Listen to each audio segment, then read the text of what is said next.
Bonjour, aujourd'hui on va comprendre pourquoi on passe à côté des revenus de stacking, les différents types de rendements, comment est-ce qu'ils fonctionnent et surtout quels sont les risques associés. On va creuser aussi sur la différence entre ceux qui sont générés de façon centralisée et ceux faits par soi-même directement via les wallets qui sont donc décentralisés. Je suis Pierre, cofondateur et CEO de Waltio. En connectant ses comptes à Waltio, on peut suivre le portefeuille et réaliser sa déclaration fiscale de crypto-monnaie. Aujourd'hui, il y a 45 000 utilisateurs actifs sur Waltio et ces investisseurs détiennent plus de 2,5 milliards d'euros en crypto-monnaie. Mais à votre avis, quelle est la part de ce montant qui aujourd'hui est sous-optimisé, c'est-à-dire qu'il ne génère pas de rendement alors qu'il pourrait? Je vous donne la réponse dans la vidéo. Je vous dirai en pourcentage quelle est la part du portefeuille qui peut être optimisée, combien ça représente pour un investisseur et surtout quelles cryptos peuvent être optimisées. Mais avant de commencer tout ça, faisons un petit retour en arrière. 2020-2021, l'euphorie totale sur les marchés. C'était l'époque où générer 20% de rendement sur une crypto ou un stablecoin était presque normal. Si vous n'étiez pas là à l'époque, voici ce que vous avez manqué. Encore Protocol, Terra, Luna, qui proposait jusqu'à 20% de rendement. Ça a fonctionné jusqu'à sa faillite. BlockFi, Voyager, ces plateformes d'échange qui proposaient des rendements 5, 10, 15% sur des crypto-monnaies, ça a aussi fonctionné jusqu'à leur faillite. On a aussi vu d'autres protocoles DeFi qui proposaient des rendements jusqu'à 1000% et qui aussi se sont effondrés. C'est une époque qui a laissé des traces dans le monde de la crypto-monnaie et aujourd'hui, certaines personnes n'osent plus vraiment investir sur ce type de produit. Et c'est vraiment dommage car ces cryptos ont nativement des mécanismes qui permettent de générer du rendement et aujourd'hui, ce qu'on voit, c'est que nombreux portefeuilles sont vraiment sous-optimisés. Donc quels sont les différents moyens d'obtenir des rendements sur ces crypto-monnaies? Regardons la première, les stablecoins. Ces cryptos qui sont indexés sur les cours des monnaies d'État, bien souvent sont utilisés comme des comptes de réserve. En réalité, ça permet de rester un pied dans le monde des cryptos, mais de ne pas être exposé à la volatilité, à la variation des cours. Et en plus, ça leur permet de ne pas passer par la case fiscalité. Il y a un autre intérêt, c'est que ça permet de percevoir des revenus passifs. Et donc, on va voir les différents types de revenus que les stablecoins permettent de réaliser. Premièrement, les revenus sur les plateformes centralisées. Les principales plateformes sont Binance, Coinbase, mais aussi en France comme Meria, qui proposent ce type de solution. On voit des rendements de 1, 2, 3, 4% en fonction de la plateforme et du moment. D'un côté, c'est très bien car c'est beaucoup plus facile quand on détient ces cryptos sur ces plateformes, mais l'inconvénient, c'est que les frais de ces exchanges viennent amoindrir le montant de gain. La réglementation européenne vient à encadrer les activités des plateformes d'échange. Cette réglementation s'appelle MiCA et elle va beaucoup restreindre les offres de rendement sur stablecoin centralisées, donc proposées par cette plateforme d'échange. Je trouve qu'il est donc intéressant de commencer à regarder comment fonctionnent les offres de rendement sur stablecoin de façon décentralisée qui, en fonction de l'analyse du texte, pourraient rester autorisées. Donc directement via son wallet, on peut percevoir des revenus de ces stablecoins.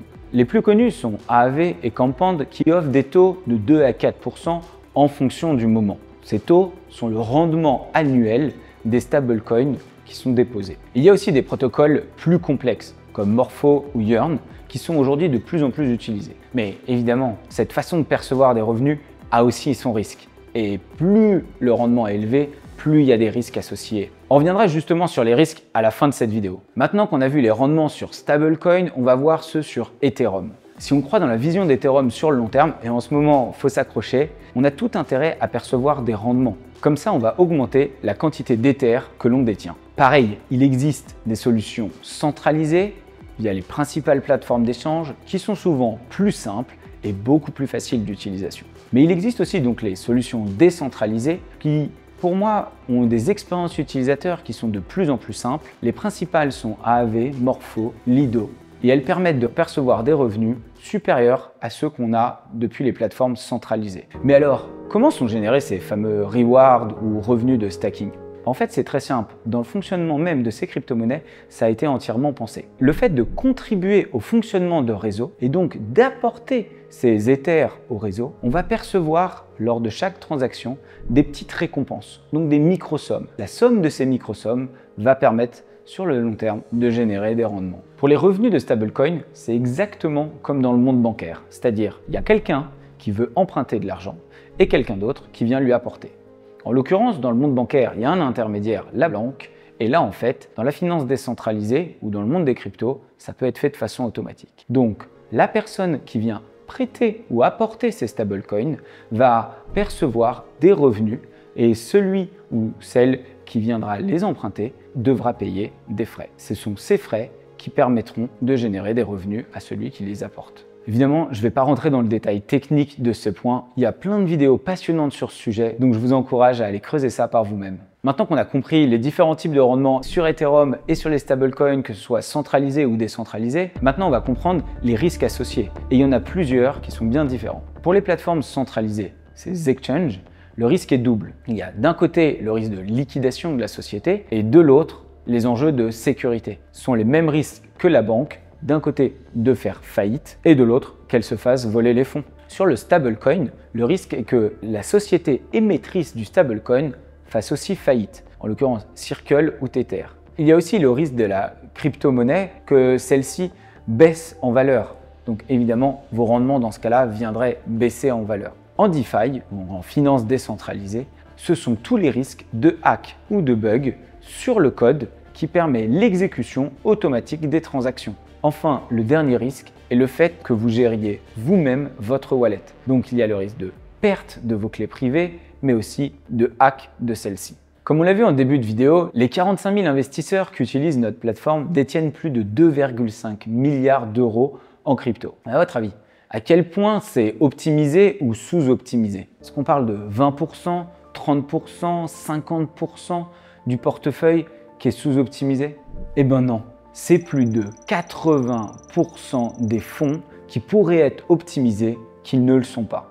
Si on compare avec les banques et qu'on met de côté cette particularité française qui est de garantir les dépôts sur les livrets jusqu'à 100 000 euros, avoir des stablecoins qu'on ne met pas au travail, c'est exactement comme avoir des euros sur son compte courant et qui ne génèrent pas de rendement. J'ai regardé quelles cryptos pouvaient générer le plus de rendement parmi toutes les cryptos qui peuvent le faire dans notre base de données. Et les trois principales sont l'Ether, l'USDC et l'USDT. Si on regarde ces trois-là, Ethereum représente 54% de la somme totale des rendements qui peuvent être générés. Et donc, les stablecoins représentent un petit peu moins de la moitié. Et au sein des stablecoins, pour 70%, c'est de l'USDC et 30% de l'USDT. Aujourd'hui, dans le monde, c'est à peu près 70% de la quantité totale des Ethers qui ne sont pas stackés, donc ne génèrent pas de rendement, ce qui représente 87 millions d'Ethers. Ceux qui stackent leurs Ethers sont majoritairement des professionnels. Et quand on regarde dans Waltio, c'est plus de 87% de la quantité totale des Ethers qui pourraient être stackés, donc qui ne l'est pas. Si vous détenez des stablecoins ou des Ethers et que vous vous dites « Ok, mais maintenant je vais les mettre au travail », vous devez vous poser quelques questions avant de le faire. Et si ça baisse de 10%, est-ce que je vais vouloir absolument les vendre? Est-ce que j'en ai besoin bientôt? Est-ce que je comprends le protocole ou la solution que j'utilise? Si sur une de ces questions, il y a un début de non, continuez à creuser avant de réellement passer à l'action. Quand on a fait tout le travail pour acheter ou détenir des Ethers ou des stablecoins, c'est vraiment dommage de ne pas les mettre au travail. Et surtout qu'il y a des solutions simples, les solutions centralisées, mais qui prennent un petit peu de frais, et les offres décentralisées demandent plus d'implication, mais offrent des meilleurs rendements. J'espère que cette vidéo vous a plu. Si c'est le cas, je vous encourage à liker la vidéo, mais surtout, n'oubliez pas, faites travailler vos cryptos. C'était Pierre, ciao!